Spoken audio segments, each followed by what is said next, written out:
I'm finding the story very, very fascinating. I'm struggling not to read the next chapter before I'm supposed to. I'm always afraid they're going to catch me and they're going to find out about it. And very interesting to find out the way it works. It's making sense, finally.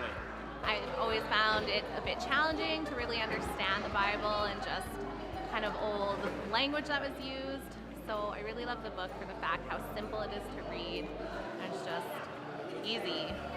It was really neat being able to kind of get it all in the chronological order that it is. So it was like really, I get a lot more information and a lot more knowledge out of it, being able to read it like in chronological order, getting like the entire story, and it's a lot easier to understand when it's in that context. Because I'm used to reading the Bible in little bits and pieces, but the story following it it really does flow like a novel. Like, it's really good. And I can pick up my Bible that I'm used to reading, and going back and forth I found is really, really fun. All our friends are doing it, so it's something we can talk about, and just that structure that reminds me to get into the Word, and gives me a starting off point. And it's comforting to know that there are so many people going through it with us. Well, hello. My name is Kirsten. I'm one of the pastors here at Riverwood, and welcome to everyone here at the factory. If you're joining us from the warehouse or the fire hall, I think it's so amazing how we can be one church spread out across various buildings here in Elmwood and Riverwood. And those of you tuning in online or at Churchill, we're glad you joined us. Well, I don't know about you, but I was pretty excited about getting to this chapter in the story. See, those of you that are tracking with us, we've been going through this narrative of the Bible. We're in week 7 right now. And one great thing about reading it in chronological order is you get this sense of anticipation, of excitement for what's coming next. See, back in chapters 1 and 2, we were introduced to this character, Abraham. And Abraham was given 2 promises by God. One, descendants, and many of them, which is a pretty incredible promise for an old man already who had no children. And he promised even more, that one of those children would one day come to be the Savior of the world.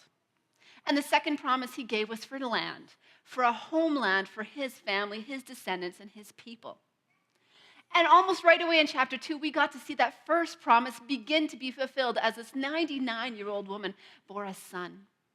And her children had children, and Abraham got to live in the land that would one day be theirs and raise his son there. His grandsons were raised there. His great-grandsons were raised there. But in that time, there was a famine in the land.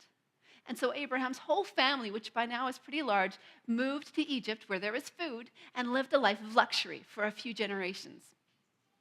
Then around chapter 4, we see the political climate change, and God's people, now called the Hebrews, this enormous people group, were sold into slavery under Pharaoh. For 400 years, they served as slaves in Egypt. And then we find that God brings a deliverer. It's this unlikely hybrid, this Hebrew-born, palace-raised Bedouin shepherd called Moses. And God uses him through a series of miraculous events to lead his people out of Egypt. And they traverse through the desert, and we know where they're headed, to the promised land, the second promise fulfilled. But in the most recent chapters, we saw how they got there. They saw the giants in the land, and being afraid, they turned around and headed back to the desert, where for the last 39 years, they've wandered. And so coming to chapter 7, this feels like the climax. This is the good part of the story. This is where they get their inheritance. This is where they receive the promised land. And I'm excited because this is a story of victory. It's a story of how God keeps his promises. It's a story of how he fights battles on our behalf. And I'm already imagining the great things that's going to happen in it. This is the part where we're going to preach it out, the victory in Jesus, where we're going to talk about the inheritance we have, the peace and the joy and the hope that just comes easy, where faith happens naturally, and that house of your dreams, you get it, and there's no mortgage. And you step on the scale and 20 pounds are gone, and you've been eating cheesecake all week. And it's going to be fantastic and wonderful, and we're going to get excited. But this isn't that week. Because if you read chapter 7 as I did, yes, there's victory. And yes, there's inheritance. And yes, there's promises kept. But my overwhelming sense when I finished this chapter was, I didn't remember it being this bloody. Because the book of Joshua is a book of war. and it was really tough for me to read.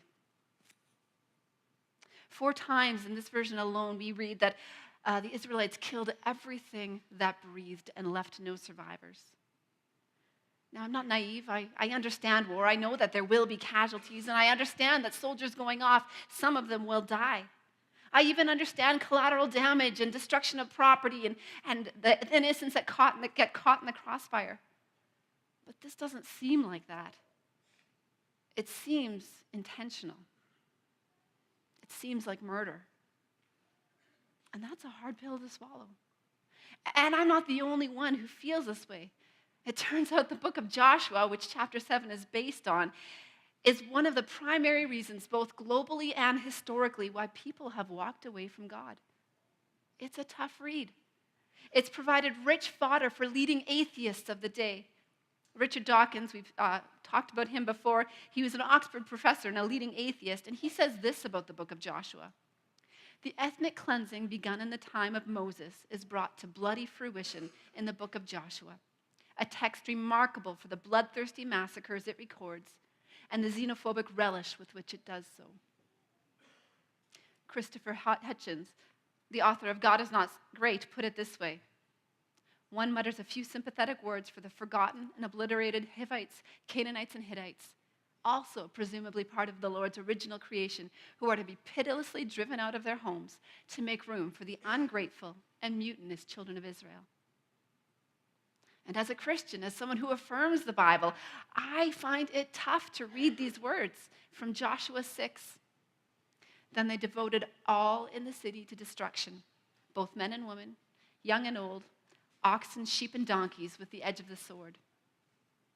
And I know I'm not alone in this struggle.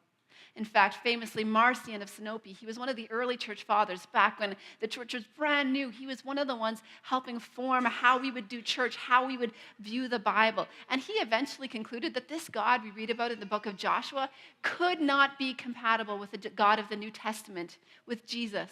That they were so different that it was impossible that they were the same person. And he therefore rejected the book of Joshua and God is portrayed there.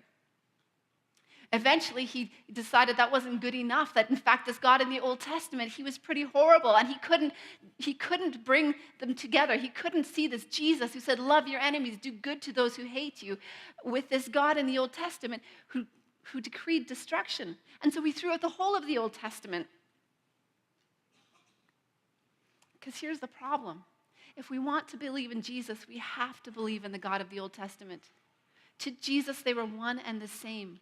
He did not see an issue with them both being together. He believed in this God, or he was this God of mercy, of love, but he was also a God of judgment. And if we want to believe in Jesus, we have to believe in this Old Testament God. Eventually, this Marcion of Sinope not only rejected the Old Testament, but it came to the New Testament, and he found there's too much in there that he struggled with. So he ended up rewriting the whole New Testament, at which point the church threw him out and said, we're not even talking about the same thing anymore.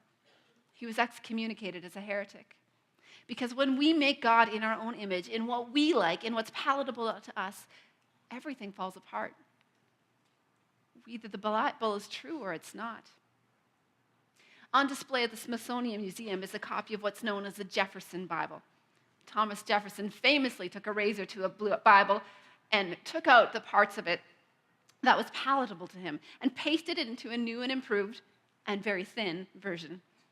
It's been republished and you can buy it to this day. But this is a historical curiosity, not the inspired word of God. And when we affirm the God of the Bible, when we believe in Jesus, we also believe in this God as portrayed in the book of Joshua. We don't get to pick and choose. We have to believe in God, even the disturbing parts, or we don't.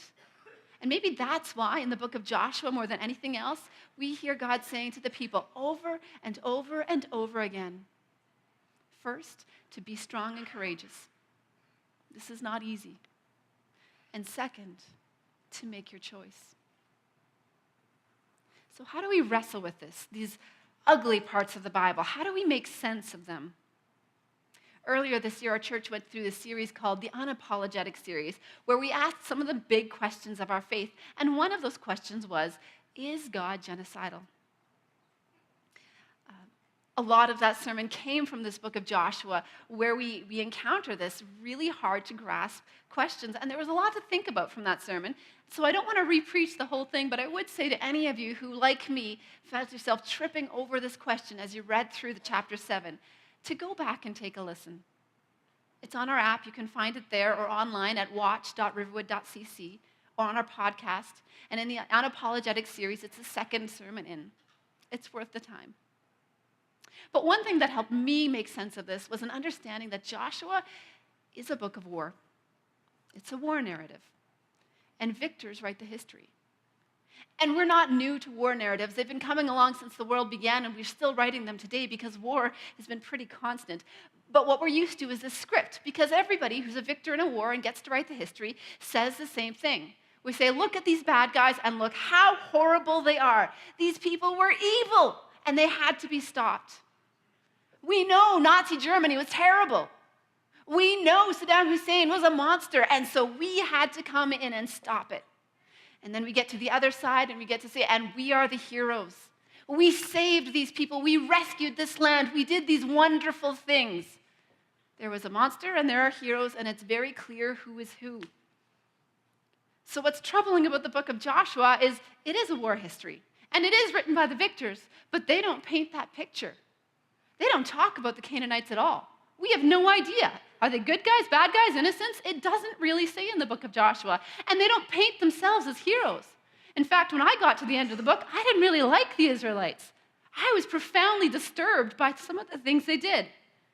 So this is not a war narrative that we're used to. It's not the way we want it written. It's not the way we like to understand war.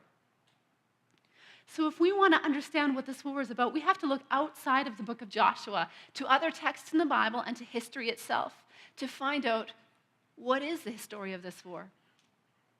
And as I did this research, as I looked into it, I found out some unusual things, like historians wonder if Joshua would have been seen as a hero and a liberator to the villagers in Canaan. I'd never heard that before. It turns out this was a pretty terrible time in history. And as Joshua goes through killing each of these tyrant kings, there was a lot of freedom that happened for the people because of this. See, Canaan at this time was under Egyptian rule. Now, Egypt is a whole desert away, and Pharaoh in the last 50 years has had his entire army decimated, so they're spread fairly thin. So what he does is set up governors in each of these cities, and he calls them kings. These are despot rulers who pay tribute to Pharaoh. So on a regular basis, they're going to accumulate from all the people who live in their lands the gold, silver, cattle, sheep, grain, wine, and slaves, and send them to Egypt. This is commonplace.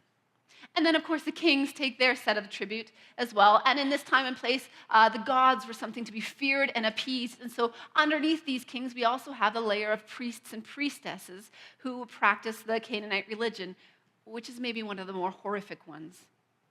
In fact, a common archaeological find in this time of history were these large clay pots filled with the bones of children because the Canaanite god Molech demanded child sacrifice.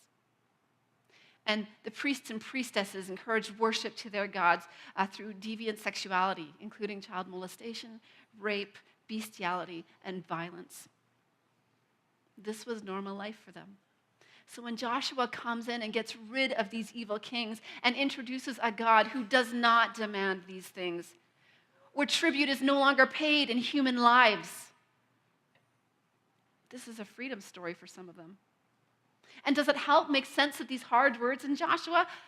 Well, somewhat, but it doesn't make them go away, does it? Why the complete destruction? Why everything that breathes? Why so far? In the ancient Near East, this time and place in history we're talking about had a language they used for war and battle stories. And if we're completely honest, the Bible version is fairly sanitized. If you read any literature from the time, from the Egyptian Empire to the Hittite Empire, it's turn your stomach awful. They took pride and pleasure in torture, rape, and wanton death. It was proof to them of God's favor, and they loved to glory in it. So when the Bible has this little phrase that says they left no survivors, it's almost the Disney G-rated version of war, according to the times. But even then, there's a certain language used in battlefield histories, and it's one that uses amped up language. In Joshua 10, it clearly tells us that the Israelites went waged war on the city of Jerusalem and left no survivors. It says very clearly that everything that was breathing was killed. It seems black and white to us. So when we keep reading in the Bible and get to Judges chapter 1, and there's this phrase saying, and they didn't kill everyone in Jerusalem, they left the Jebusites, and to this day the Jebusites live there with them. It catches you off guard. Wait, are they all dead or are they not? Because they can't be both. Is the Bible lying? Is it wrong? How do these two things go together? And to us, to our literal minds, this wrecks us a bit. It doesn't make sense. But to early believers who would have been reading the book of Joshua, it was perfect sense, because this is battlefield language. When we say there's no survivors, that doesn't mean there's no survivors. When we say we killed everything that breathed, that doesn't mean we killed everything that breathed, because this is a language we use when we tell these stories. It's like poetry to us. When the Bible also says her neck was like the Tower of Lebanon, we never think, oh, her neck was 5 stories tall. We understand poetry, but we don't understand battlefield language. So it trips us up. But this is a literary device that's used again and again in war histories, and in particular in the Bible, so that regularly we find statements like this that say there were no survivors, and then later we hear about the survivors. The Bible isn't lying. It's not contradicting itself. It's using a literary device called battlefield language.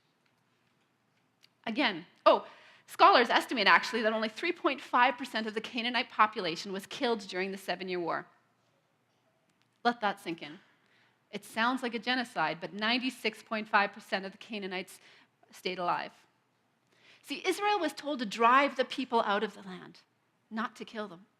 They were to take the land, and if there was anybody standing in their way, refusing to stand down, refusing to let God have dominion there, then that was a problem. But for the many cities where they stepped down and they said, we recognize that this is your God's land and it's yours, there was no bloodshed.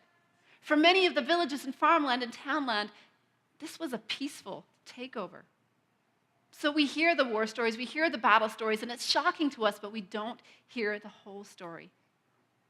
Because this is a land issue, not a killing spree. And again, I find this helps, but it doesn't totally bring it together yet. There's still this sense of wrongness.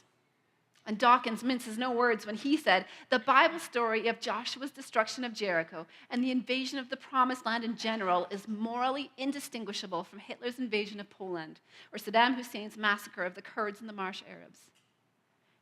And I feel that with him a little bit, because this sort of feels like a surprise attack on innocent people who happen to live at the wrong time and place in history. So I had to ask, is that true? Is that what happened? And the answer is not at all. Well, Joshua doesn't record it. Deuteronomy, Leviticus, and other books of the Bible do. See, Canaan had been on this path for a long time already. In fact, back in Genesis, Sodom and Gomorrah are part of Canaan, and they're famously obliterated because nobody could be found who was worth saving. Canaan has been under judgment for a while. In Leviticus 18, verses 24 and 25, it says this, the nations that I am going to drive out before you became defiled. Even the land was defiled, so I punished it for its sin, and the land vomited out its inhabitants. God was done with it. No more living in fear, no more sacrificing children, no more living under this abuse and tyranny. This was going to change one way or another. The Israelites do not get this land because they are God's favorites, or because they're so great and righteous, or because God's a racist. Listen to what the book of Deuteronomy says about this in chapter 9, verse 5. He says to the Israelites, not because of your righteousness or the uprightness of your heart are you going in to possess their land, but because of their wickedness of the nations that the Lord your God is driving them out before you, that he might confirm the word the Lord swore to your fathers, to Abraham, to Isaac, and Jacob. It's like hearing a weather warning. You're living down in Florida where hurricanes are normal, and this hurricane warning comes on the news. It says this one's a category 5. Everybody get out. And the roads are filled with people fleeing the scene. Everybody's boarding up their houses and getting in their car and driving as far away as they can. But you, not you. You built your house to withstand hurricanes. Granted, more category 3s, but this one, you can ride it out. So instead of leaving the scene like everybody else, you board up your house and you sit there with your family in defiance of this hurricane, and you decide you are going to win this. This is a battle, you against the hurricane, and you have got it made. And that's what Jericho did. They knew the Israelites were coming. They saw what God had done. They had heard what had happened to the people who opposed them. They knew that their land was forfeit, that it was to be given up because of the wickedness of their city. And instead of getting out of the way, the Bible tells us the king of Jericho barred the doors of the city so that nobody could get in and nobody could get out. He stood in defiance of God and said, our city was built for this. It has never been breached. We have never fallen, and we're not going to fall to you. This God of the Israelites hasn't seen anything yet. And so we're surprised that they perish. We're discomfited that the inhabitants of Jericho do not escape, and we wonder where the mercy was. Just like that family in this hurricane would have passed away. They didn't get out of the way. But even in this time and place, God still manages to sneak his people into the city and offer a way out for anyone who would take it. Because this is judgment. And yes, it's hard to read. But in classic God style, he does a few things before judgment falls. He gives them plenty of warning. He tells them there's a way out. And he gives them time, 440 years to be exact, time to turn away before judgment ever comes. In fact, 400 years prior, we find Abraham living in Canaan, and God says this to him. He explains what's going to happen, how his people are going to end up in Egypt in slavery. And then he says in Genesis 15:16, after 4 generations, your descendants will return here to this land, for the sins of the Amorites do not yet warrant their destruction. You hear that? There's an out clause there. If the Amorites stop sinning, there is no warrant for their destruction. This is not a surprise attack. 400 years of mercy, an additional 40 years of the Hebrews camped out on their doorstep. The Canaanites know God is evicting them. They have warning, they have time, they have a way out, but in the end, they had to choose solidarity with God or defiance. There was no in between. And make no mistake, God is not an unknown entity in Canaan, he is a rejected one. In fact, we hear from Rahab, this Canaanite prostitute living in Jericho, say it so clearly in Joshua 2, verses 9 and 10. She says, I know that the Lord has given you this land. I know the Lord has given you this land, and that a great fear of you has fallen on us, so that all who live in this country are melting in fear because of you. The Lord your God is God in heaven above and on earth below. And because of her proclamation of faith, she was saved. And did it please God to destroy this people? Did he take pleasure in this? I don't think so. I think he waited 440 years to give as many opportunities to turn away as he could. I think he opened doors for people not only to flee from the destruction, but to go one step further and include people who would trust in him in his inheritance. Because right here in the bloodiest part of the Bible, the bloodiest part of the Old Testament, we see salvation through faith. See, Rahab, she was saved. And not only saved, but because of her faith, she joined the Israelite people, saving her extended family, giving her land for their family, making her part of the inheritance. In fact, later on, the Bible tells us that she married one of those spies who came to her house that day. And she and her husband had a son, and they named him Obed. And their son had a son named Boaz. And Boaz had a son named Jesse, and Jesse had a son named David, and he was the king of Israel. And when we flip over to the New Testament, we find her name again in the genealogy of Jesus Christ himself. She not only fled destruction, she became part of the inheritance and part of the family line of Jesus. She was saved by her faith. And Caleb was another one. Joshua and Caleb were the 2 spies that originally went into Canaan and came back with reports that God can do this. And so while the rest of their generation died away in the desert, Joshua and Caleb are the 2 people who get to make the journey all the way from Egypt into the promised land. And Caleb ends up being the first one to receive land, the inheritance. And Caleb was not born an Israelite. His father was from Canaan. He was likely one of the slaves sent to Egypt as tribute from Canaan.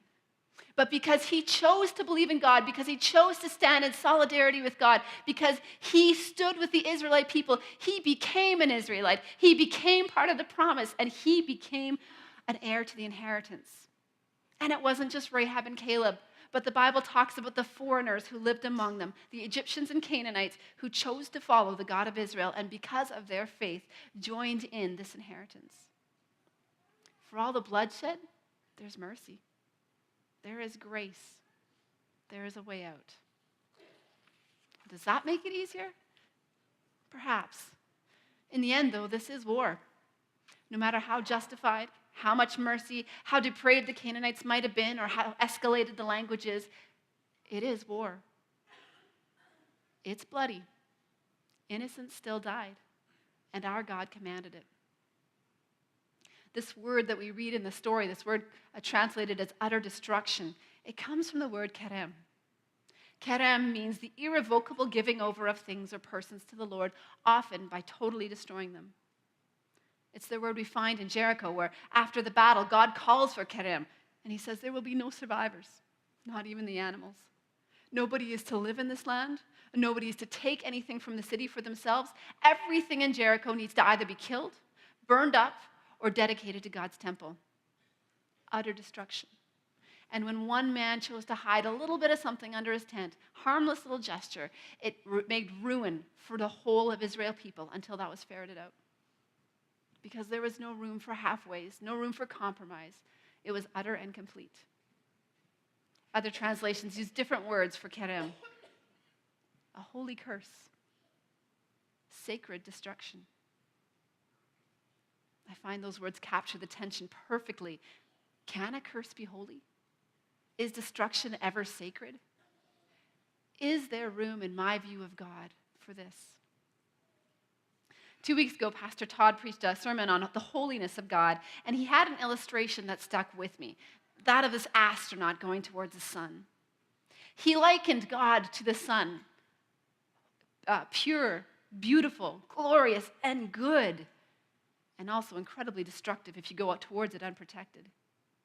He talked about how that spacesuit was the covering we needed, how that spacesuit led us into the presence of the sun without harm. But one tiny little hole in your spacesuit and you were done for. The hole was sin. And it didn't matter if it's a big gaping hole or a little one, both of them meant death. And the Canaanites, they get this.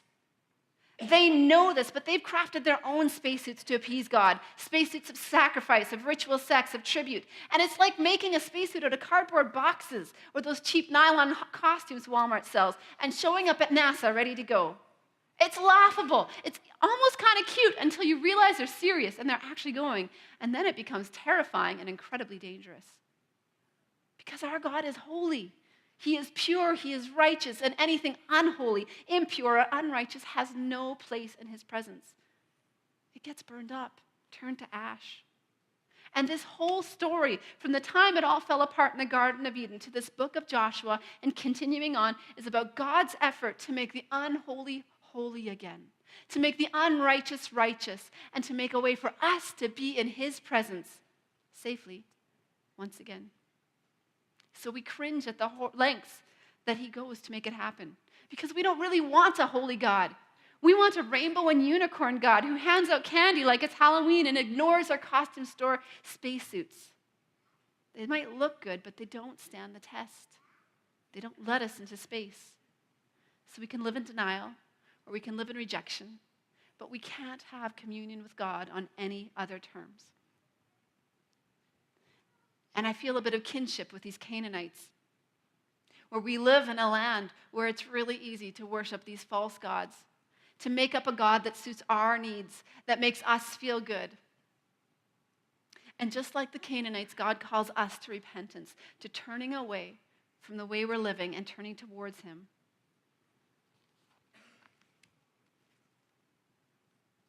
Romans 3:23 says this, "For all have sinned and fall short of the glory of God."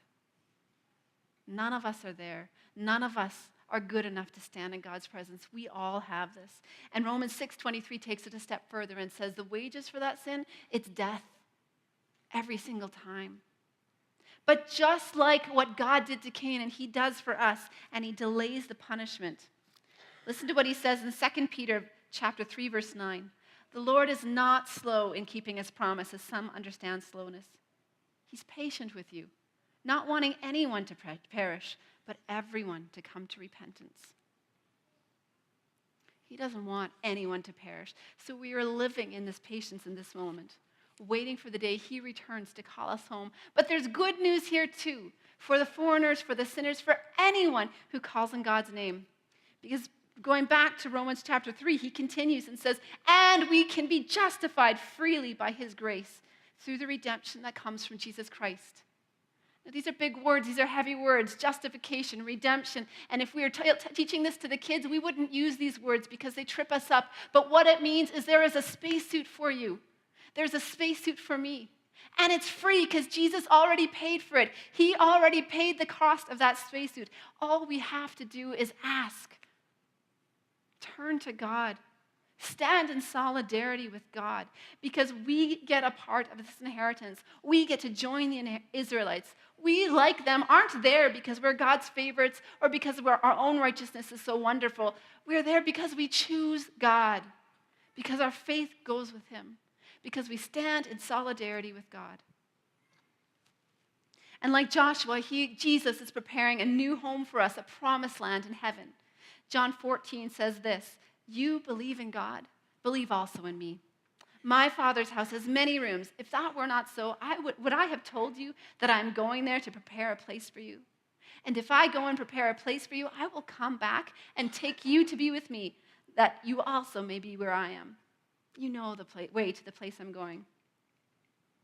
Just like the Israelites battled to take over the promised land, we are in a battle as well. God has not changed, but the battlefield has. In 2 Corinthians chapter 10, verses 3 to 5, it says this, for though we live in the world, we do not wage war as the world does. The weapons we fight with are not the weapons of the world. On the contrary, they have divine power to demolish strongholds. We demolish arguments and every pretension that sets itself up against the knowledge of God, and we take captive every thought to make it obedient to Christ. And just like God promised Joshua that everywhere his foot would land, he would have victory. So Jesus gives us victory. And in 1 Corinthians 15:57, it says this, thanks be to God who gave us the victory through Jesus Christ. The Old Testament was written primarily in Hebrew, and the name Joshua is translated from the word Yeshua. The New Testament is written primarily in Greek, and the word Jesus comes from the word Yeshua. Jesus and Joshua come from the same word. They both mean Savior. And Jesus acts out this book of Joshua to bring us into salvation as well. And we have this closing scene at the end of the book of Joshua, at the end of chapter 7, where we have this old man, Joshua, summoning all of Israel for a final speech. He reminds them of their history, how God has done amazing things through them, from the crossing of the Red Sea to the more recent battles, and he calls them to faithfulness, to serving God wholeheartedly. And then he does something interesting. He asks them to choose. He says this, if serving the Lord seems undesirable to you, then choose for yourselves this day whom you will serve, whether the gods your ancestors served beyond the Euphrates or the gods of the Amorites in whose land you're living. Choose. And it's the same choice for us today. We also get to choose who we'll serve. We don't get to pull a Thomas Jefferson and cut out the parts of God that seem offensive to God or tame God into an image that pleases us. We don't get to keep the gods that we grew up with or the gods that our neighbors and friends all exalt so much. There's a choice in front of us, and it's an all in or not in at all. It's solidarity or defiance. There's no in between, because a spacesuit with holes in it is worthless. Cardboard spacesuits aren't going to cut it, not with a holy God. And God doesn't share his glory. We don't get to walk the line or hedge your bets or bury that harmless little nothing under your tent and hoping no one will notice. This is Kerem, devoted to God even unto destruction. This is the holy curse, the sacred destruction. And it must have been terrifying for someone like Rahab to give up her home, to give up everything she knew, to go into a land of people who were there to kill hers. She didn't know what she was getting into. She only knew what she was giving up. But she called Kerem sacred destruction. And she got a new land and a new family and a new home and an inheritance that was incomparable to what she had left behind. Do you know why this passage trips me up here? Because Joshua was preaching to the choir. See, up till this point in the story, the Israelites have not been likable people. They've been messing up here, there, and everywhere. But in the book of Joshua, from the first chapter where they say, we're all in, we'll do what you say, till the end, they are an obedient people. And yet here Joshua stands in front of them and says, you've got to choose. He says, get off the fence. And so I say to our church, myself as well, we feel like we've made that choice. We feel like we've done everything. We've been obedient. God, we're here in church, aren't we? And yet God still says to us, you have to choose. Maybe it's like getting married. You choose to say I do that one day, but then every day after that, you have to choose it again and again and again. It's not a one-time choice. So to us here at the factory, or if you're at the warehouse or the fire hall or listening in online, I ask us as well. It's time for us to choose. Choose today whom you will serve, completely and utterly. And that means declaring kerem on some things in our lives that stand between us and God, the things that are poking holes in our spacesuit. Declaring kerem on anything that substitutes that real deal for the Halloween costume salvation of being good enough, or at least better than your neighbors, or earning your way to heaven, or hoping it's an all-inclusive anyway. Because our God is holy, and he's asking us to choose. Our worship team is going to come up right now and sing a song with us, and it's a song about surrender, because that's exactly what Rahab had to do. She had to surrender, and when she did that, her life changed. So now we get a chance to be the Rahabs, the Calebs, and the foreigners, to join God's people, to join in God's family, and claim an inheritance as well.